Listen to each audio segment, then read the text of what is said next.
დავიწყოთ ტრადიციულად აფხაზეთით, გაგრაში 24 გრადუსია დღეს ნავარაუდები, მზიანი იქნება დღე უმეტესწილად, სოხუმში 24 გრადუსი გელოდებათ, ასევე მზე კაშკაშებს.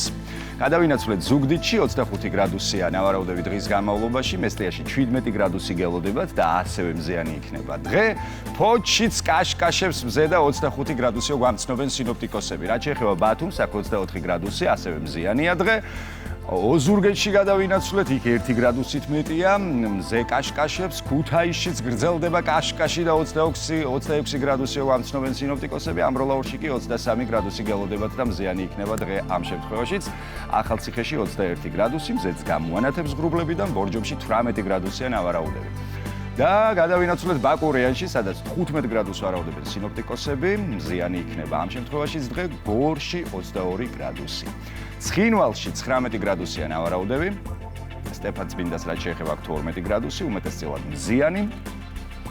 გუდაურში 8 გრადუსი, თუმცა მზეც გამოანათებს ღრუბლებიდან. თელავში 19 გრადუსი გელით, უმეტესწილად მზიანია აქაც.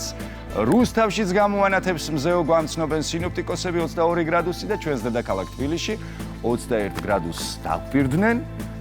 მზიანი იქნება უმეტესწილადო და იმაზე მეტწილად მზიანია დასაწყისშივე ვიდრე დაგვირდნენ. ხო და მადლობა სინოპტიკოსებს მოკლედ და ჩვენს დედაბუნებას.